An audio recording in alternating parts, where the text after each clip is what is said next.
Hi guys, and welcome back to Chelsea Fan TV. My name is Michelle. And my name is Nina. Welcome back to Carefree Queens, guys. It's a new episode.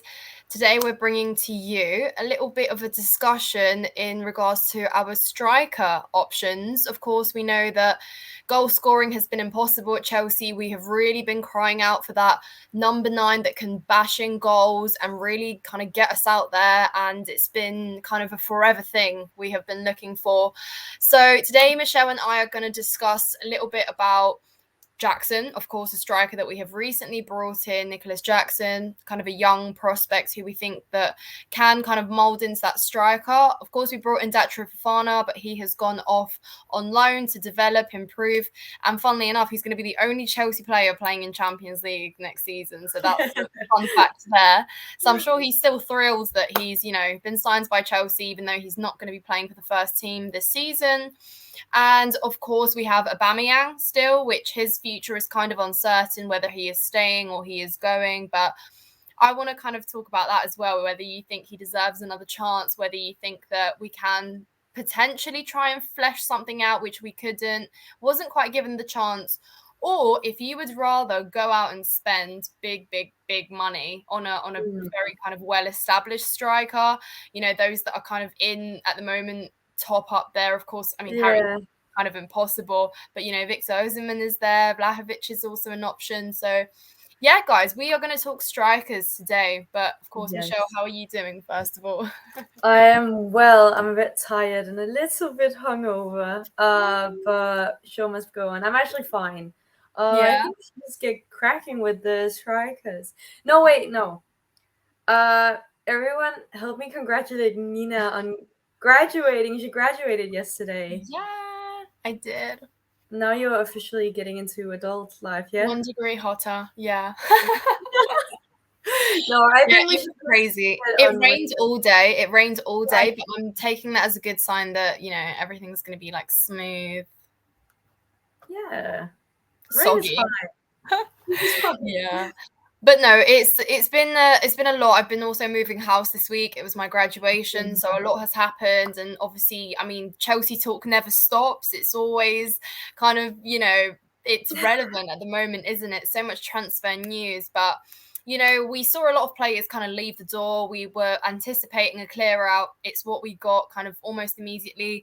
And now we're really kind of trying to secure the areas now that we need. Of course, midfield, a lot of people want us to sign a goalkeeper as well. Striker is, no doubt kind of an issue for us as well. However, you can argue that perhaps midfield is first and foremost, for me, most important. We are kind of closing in on Caicedo, but at the same time, it seems like we're not really getting anything kind of new in regards to that. And I mean, we've come so far in this pursuit. I would hate nothing more than seeing that fall through, because then what do we do? We've been pursuing Caicedo and that just suddenly drops through. But people are saying, don't be worried. Things are developing. We know that business with Brighton isn't always the easiest. They are going to be demanding with what they get for the player. They've kind of offered a few ways of paying, in installments or in one go. But I think we are kind of desperate in that area. But I don't think it's quite the same in the striker area. And I know this is going to be a controversial kind of conversation. But for me, I have literally been saying we have always in the past tried the big names. We brought in Lukaku, who can be the prime example. We've tried those well-established strikers that just haven't really kind of, lived up to what we have brought them in to do, if that makes sense. Even when we signed Aubameyang, Thomas Tuchel brought him in and we thought, yes, Prem proven, he's bashed in goals, he's scored for Arsenal many times before. Maybe he can bring that in. But whether or not he was given the chance or he was denied playing time, and that's why he couldn't quite thrive in the same way, is obviously a factor. But then there's also the argument that he wasn't provided enough service. I feel like there's always an excuse with the strikers that we have. But my question to you today, Michelle, is would you rather try out Nicholas Jackson as kind of our number 1 striker potentially in rotation with maybe Aubameyang to see kind of, what Aubameyang can do when he's got competition. We also have Broja, actually. I just forgot. You remember Armando Broja? Of course, saw him with an injury. I think it was Aston Villa away where he picked up an injury and it wasn't it wasn't really, we didn't see him return, did we? So Breuer's also an option there, and actually he's a young player. I think he is definitely a Poch player. We didn't really see him much because he kind of was brought on with 15 minutes to spare. But anyway, so we've got those options there. So my kind of question to you is, of course, someone like Victor Osimhen is around 120 million, for example. And I mean, there are strikers out there for us, but they won't be cheap. You know, we're probably looking to spend maybe 100 mil if we want to bring in an established striker. But then, you know, there's no guarantee that they do what they did for their former club at Chelsea, because I always say you could be the best number 9 in the world, but you've got to come to Chelsea and do the same. Then you're the best number 9 in the world. So my question to you is, would you rather us kind of stick with what we have and try it out this season, because we know it's a trial and error again, kind of essentially, or would you rather go spend big, splash the cash and risk bringing in someone that won't really suit the style of playing, can't really, you know, fit in well and score the goals that we need them to score? Yeah, no, I wouldn't want to spend. I feel like whenever, it's just lately, it's been, whenever we've spent money on nothing, essentially, if you know what I mean. Like we hadn't gotten what we paid for. And then we end up with a diva striker who don't even want to be in the club, and who goes behind the club and makes interviews about how miserable he is and he misses his old club, and then he goes off on loan, and it's just and then we bring in Aubameyang, and he's not really scoring, so I say close to wallet now, maybe. Well, at least not just buy the biggest. Do you know what I mean? Like Lukaku, he was the most expensive player in Chelsea history, yeah? Was he not? Striker, I think, yeah. Striker, okay. But, well, that's a lot of money for something you're not even getting. Like you said, we have Jackson now. We have players who could essentially fill out this role. So I don't really see the point in trying to buy another striker when you potentially have some potential. Do you know what I'm getting at? Especially because we sold so many players. And I get we need a striker, we need someone who can score, but why not give the strikers a chance instead of like, okay, I bought you, but I'm not gonna use you really. I don't really know if I want to use you because I don't know if you're certainty for me. But I just feel like even though we bought or are potentially going to buy a striker who's a certainty, I don't even feel like that's a certainty because we've been proven wrong a few times. So I say close the wallet and work with what you've got, because you've got many players. You've got so many players, and potentially that's what's been an issue and an error last season, that we had too many. Just I say just get on with it, go to work with what you got. You no, definitely. I agree with you. And it's really, like, what you say is so accurate. And I feel like us as Chelsea fans are so at fault for always wanting more in terms of the projects that we have going on right now is kind of, you know, investing and, you know, giving a chance to young potential, young talent. You know, if you look at the age profile of our players at the moment, you know, it's around 20, 21 is a mean at the moment, and, you know, 22. And we kind of go back on ourselves, you know, we say, oh, let's give those people a chance, but then you say, oh, but they're not good enough, and we do need a number 9 that is well established in Europe or in the Premier League or whatever. So we're kind of, like you said, we're going back on ourselves. It's like you can't believe in a project and want to kind of work into it, and then at the same time have the argument of, oh yeah, but he's not a big name, because like you said, we've tried the big name. So right now I think we've got a bigger project here. We're trying to mold players into becoming top goal scorers, becoming good wingers, becoming, you know, incredible midfielders. And I feel like exactly what you said is what we should do. We should try and get the best out of them, give them the season as well. You know, Nicholas Jackson, yes, he's working with a very small kind of sample of, you know, having played one really good season, banging in goals, fantastic. So essentially we've brought in potential, we've brought in promising potential. And, you know, if you kind of bench him and then you bring in a kind of another big name there, and then he barely sees the glimpse of the pitch, that player isn't ever going anywhere. And Mm. because we are only playing one game a week, we're not in Champions League, we're not in Europa League, we're not in Europe at all, we are giving ourselves a bit more time to test them out and to ease them in slower, you know? So for me, I like just you add to said, something quickly. yeah, go You said something about a player not ever really seeing the grass. Christian Pulisic had his interview in Milan, and he said the exact same thing. He was like, he just wished he had been given more consistent minutes, and And he I wish wished. he wasn't always injured. No, but I actually get his point of view, because he Yeah. wasn't really injured last season, and then sure, I think he had one injury, yeah, but I actually get his point of view that maybe he's not only speaking for himself, maybe he's speaking for like a majority, because we have so many other players who have been played inconsistently and has never really gotten the grips of being a part of the first team, even though they fully deserve it. Once again, probably because we have way too many players. Um, Yeah.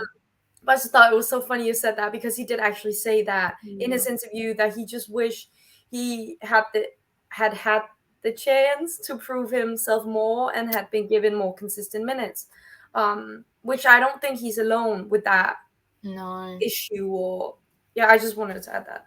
No, yeah, I agree with you. That's exactly what we do at Chelsea. You know, we sign, and then you don't play. You are on the bench. And of course, yeah, that was the problem, because we had such a bloated squad, and we're kind of undoing that, and we are learning to, you know, kind of let go. And, you know, sometimes less is more, essentially, is what we are trying to achieve here now. So I almost think, you know, yeah, fantastic. We signed all the big names last summer, you know, in January. We're really exciting. You know, we always make the headlines with the names that we buy, but then, you know, it comes to game day and it's not quite there. You don't really see the talent that you've signed. So I almost want us to undo, especially because we have Pochettino now, new manager. He is implementing a new system. We are basically starting from a clean slate. So for me, I want to see those players that we've brought in actually be molded into it. And let's stop saying, yeah, but he's only scored, you know, 10 goals in one season and that's it.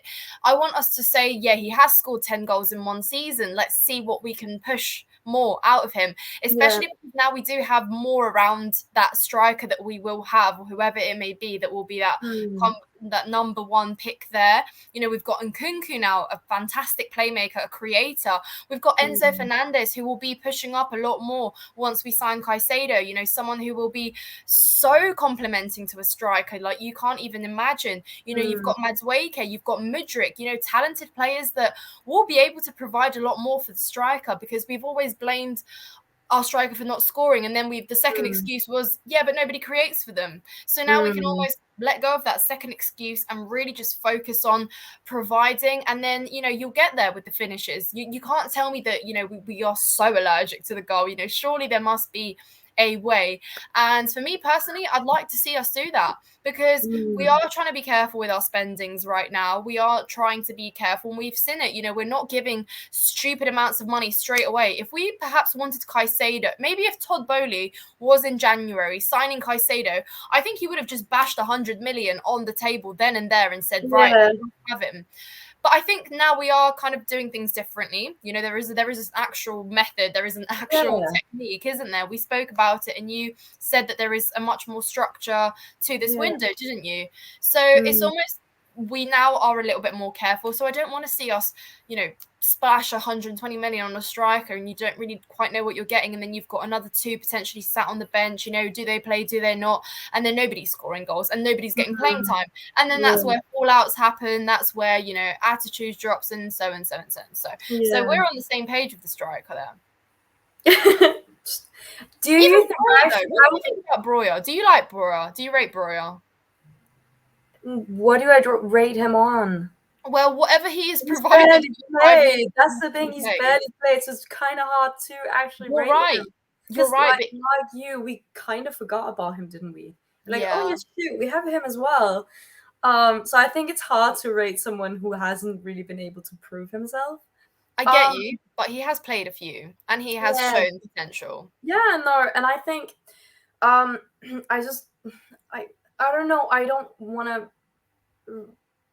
rate someone on the basis of a few minutes and a few games. Because I feel like that's the thing with footballers. Once they get to a new club, they're so hungry to prove themselves. And I think we've spoken about this before as well, that every single new player we brought in last season, they were phenomenal in the first or the second game. Yeah. And then they sort of just crashed because there wasn't really anything to hold them up. There wasn't really the motivation. It was like, oh, okay, no one else in this club is giving 0 Fs. And so I think personally, I would want them to play more than a few games before I would say, oh yeah, he is good. I want to. Do you know? I mean, I want to see them play long term.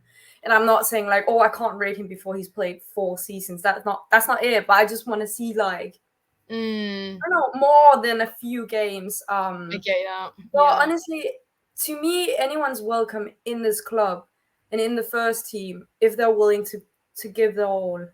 And I mean, so far it seems that he's been very, hands-on. I don't know how to explain it, but he seems hungry when the few times he has played. So I guess I just want them to keep that spark and not. Oh, that was my second game. It's too much now. I can relax. Like no. But yeah. I think, you've raised a good point about the fact that players kind of lose rhythm as well when they don't play. And I think people know that nowadays as well. I think especially kind of following last season, I think players know that they're not really guaranteed playing time if they come to Chelsea. They're kind of almost like another souvenir that you add to the dressing room, and you get a shirt and you get a locker, but you don't get playing time. You don't get minutes. Oh, that's so bad. And I feel like players know that because, one example I can give straight away is Levi Colwill. He said something really standout about, I don't want money. Well, he didn't directly say that, but he said, I want playing time. He said, I want minutes and I want to play. And essentially, maybe he is worried that he comes to Chelsea and he doesn't get playing time. He doesn't get minutes and he doesn't get starts. So it's almost like players do know that, they come, they sit on the bench, then they sulk. And then of course they don't want to play anymore. Of course they drop motivation. If you as a player don't really feel valued as by your club, then it is kind of disregarding on a human level, on a kind of personal level as well. So we've got to take that into consideration. But for me, I kind of want to see us work with what we've got. Take it with the transfer ban that Frankie Lampard had, when he was in his first managerial season at Chelsea. He did work with what he got. And then we saw, kind of Reece flourish. We saw, Mount flourish. And we saw all these players kind of play, and Tammy Abraham as well, because that's kind of who we had, with the youngsters, those that kind of broke through the academy. And you get an elevation of work rate, I feel, when you've got less to work with. And I'm not saying that if Jackson flops or if Aubameyang isn't good enough and he's not showing anything, if Breuer isn't the level or the quality we need to, I'm not saying that we restrain from spending on a striker, next window. I'm saying don't, flash out on anyone right now when there isn't potentially like the best suitable option for a sensible price tag, for no apparent reason. Let's actually give an opportunity and give a chance to the players. I love that you said that work with what we got. That's what Frankie did when he didn't really have any other option, because it's way less distracting. You don't have all these options thrown at you, or what if he was the one? What if, like, you're just focused on what you've got? I should really like that. Like, think about it. If you're not all the time distracted, do I want to be a hairdresser? Do I want to be I don't know.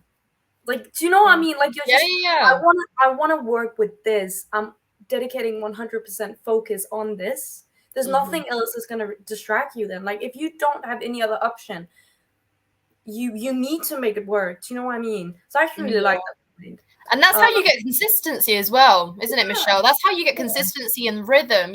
We saw Graham Potter aimlessly rotate a bloated squad, week in, week out, and, nothing made sense. I'm sure the players that played with each other were like, oh, yeah, I get to play with you today, mate. We haven't, been on the pitch at all for forever. So it's almost like, you might actually get some sort of consistency, and of course that's what we are crying out for next season, to see some consistency, to see a level, and to see a game plan, to see a pattern of play, to see, you know, something that is repeated, you know, positively week in, week out. Not something that, oh yeah, we're going into this game, just put it out, we might win, we might not, we might drop a point, we might not. Let's see some consistency is what I'm saying. So, you know, 100% I advocate for giving these players a chance. And, you know, you live and you learn. Let's actually, maybe we can try and mold a striker into becoming world class. How about we try and do that? Because that would be great. We keep looking elsewhere, everywhere, trying to grab focus on ourselves, flourishing in different leagues and teams. And let's try and make a striker at Chelsea. How about that? But no, it's great. Yeah, but no, just 5 days to see. Really quickly before we round out, Michelle, I just want to say, how selfish is Lukaku being right now? I don't know if you've seen the most recent news, but he doesn't want to go. Well, not that he doesn't want to go, but Inter Milan no longer want to go in for Lukaku. Yeah, but hasn't that been flourishing around early on as well? That they didn't want to buy him.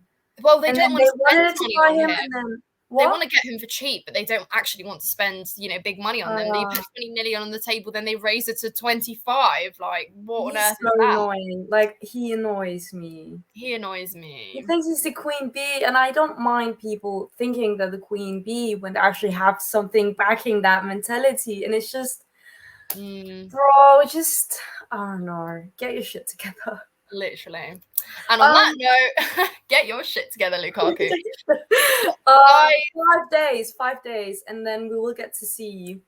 That's crazy. 5 days. In the middle of the night, we'll be watching.